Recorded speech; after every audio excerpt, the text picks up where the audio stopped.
नमस्कार. आज नशामुक्त भारत अभियानच्या अंतर्गत आम्ही आपल्या शाळेमध्ये आलेलो आहोत आणि खऱ्या अर्थानं युवांना या व्यसनांच्या गुलामगिरीतून मुक्त करून संपूर्ण रीतीनं भावनिकरित्या आणि वैचारिकरित्या स्वतंत्र करण्यासाठी ही क्रांती घडवण्यासाठी हे अभियान आहे. आणि आता तुम्हाला प्रश्न पडला असेल कदाचित की आम्ही तर कुठलं व्यसन करत नाही, मग आम्हाला का?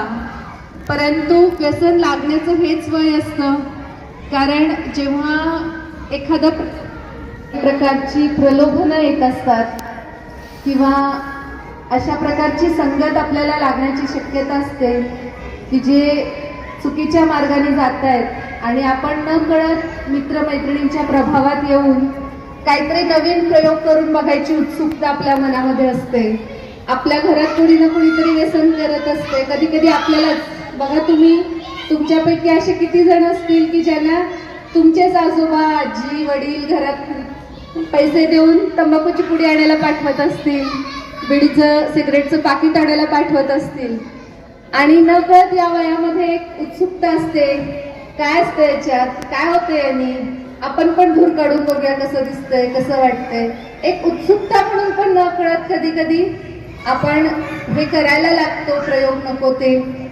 आणि मग एक म्हणजे व्यसन ही गोष्ट अशी आहे की पहिल्यांदा व्यसन व्यक्ती कधीच स्वतःच्या पैशाने विकत घेऊन करत नाही, ते त्याला फुकटच कुठून तरी मिळालेलं असतं आणि बऱ्याच वेळा वाईट संगतीमुळे हे व्यसन लागतं. तुम्ही जेव्हा पुढच्या शिक्षणासाठी कॉलेजेसमध्ये जाल, इथून बाहेर पडाल, मोठ्या शहरांमध्ये जाल, तुमच्या समोर हे प्रलोभन नक्कीच येणार आहे आणि म्हणून आज तुम्हाला हे सांगितलं जाते, कारण ही चूक भविष्यात तुमच्याकडून होऊ नये त्याचा पाया आत्ताच आपण सगळ्यांनी घालायचा आहे. कारण बऱ्याच वेळा असे मित्र भेटतात की जे म्हणतात, अरे एकदा घे, एकदा कर, एकदा केल्याने काय होतंय. पण व्यसनांच्या बाबतीत एकदा हे कधीच एकदा नसतंय, कारण एकदा म्हणजे कायमचं. आणि कायमचं याचा अर्थ काय आहे? तुम्ही सगळ्यांनी पानटपरीवर किंवा दुकानावर एक बोर्ड बघितला असेल, वाचला असेल, काय लिहिलं असतं? तंबाखूमुळे काय होतं? काय होतं तंबाखूमुळे? कर्करोग होतो, कॅन्सर होतो असं लिहिलेलं असते ना, वाचलंय सगळ्यांनी. हे तंबाखू खाणारे बिडी ओढणारे यांनी पण वाचलेलं असते, परंतु कळतंय खरं, वळत नाही अशी परिस्थिती आहे. का परिस्थिती अशी निर्माण झाली? कारण तंबाखू ही खऱ्या अर्थानं आपल्या सगळ्यांच्या बुद्धीला निर्माण झालेली एक गुलामगिरी असते.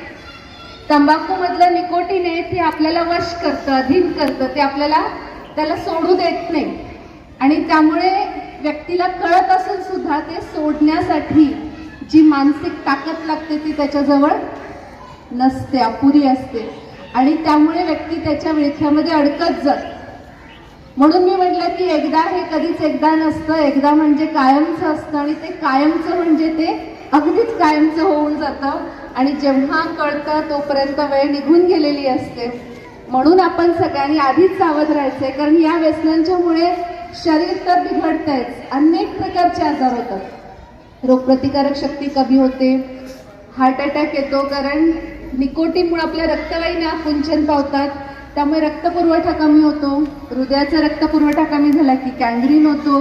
मेंदूचा रक्तपुरवठा कमी झाला की अनेक मेंदूचे आजार, पॅरालिसिस सारखे रोग होतात. हातापायांचा रक्तपुरवठा कमी झाला की गँग्रीन होतो. अनेक प्रकारचे आजार होतात त्याच्यामुळे. रोगप्रतिकारक शक्ती कमी होतीये, वेगवेगळ्या ठिकाणचे कॅन्सर्स होत आहेत, दम्याचे श्वासाचे आजार होत आहेत. अनेक आजारांना तर आपण बळी पडतोच. जेव्हा व्यक्ती व्यसन करतो तेव्हा तो खरं तर पैसे देऊन आजार पण विकत घेत असतो, कारण क्षणभरची मजा असते आणि आयुष्यभरची ती सजा असते. फक्त दारू तंबाखू पुरतच नाही हे व्यसन, आजकाल हे व्यसन खूप वाढलेलं आहे. पूर्वी ऐकायचो ड्रग्स, चरस, अफू, गांजा मोठ्या मोठ्या शहरांमध्ये, आजकाल ते कोल्हापूरच्या गल्लीबोळांमध्ये पण सुरू झालेले आहे. परिस्थिती फार वाईट आहे, फार लांब जायची गरज नाही. पूर्वी वाटायचं हे फक्त मुलं करतात, आजकाल मुली पण हे सर्रास करताना दिसून येते. पुण्यासारख्या शहरात तर मुलींसाठी मुक्तांगणनी वेगळं व्यसनमुक्ती केंद्र सुरू केलेलं आहे, अशी परिस्थिती निर्माण झालेली आहे. आणि पुण्यापर्यंत जायची गरज नाही, कोल्हापुरात सुद्धा आम्ही आमच्या डोळ्यांनी बघितलेलं आहे. दारूच्या दुकानातून मुलींनी स्वतः जाऊन दारूच्या बाटल्या विकत आणलेल्या आहेत. म्हणजे हे जे व्यसनाची आग आहे लागलेली, ही आता आपल्या दारापर्यंत पण येऊन थांबलेली आहे आणि त्याची झळ आपल्या परिवाराला सुद्धा कधी पण लागू शकते. आणि जेव्हा एक व्यक्ती या व्यसनामध्ये अडकतो तेव्हा तो सगळा परिवार त्याच्यामध्ये प्रॉब्लेममध्ये येतो, टेन्शनमध्ये येतो. मैं किसी भी प्रकार के नशे से स्वयं को दूर रखूंगी. मैं स्वस्थ, मूल्यनिष्ठ एवं सकारात्मक जीवन शैली अपनाने का निरंतर प्रयास करूंगी. मैं अपने परिवार, मित्रों एवं समाज को नशा मुक्त जीवन के लिए प्रेरित करूंगी. मैं अपने तन, मन, समय एवं शक्तियों का सदुपयोग करूंगी. मैं नशा मुक्त, स्वस्थ, जागरूक एवं विकसित भारत के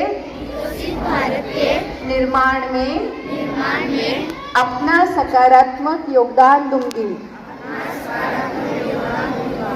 जय हिंद.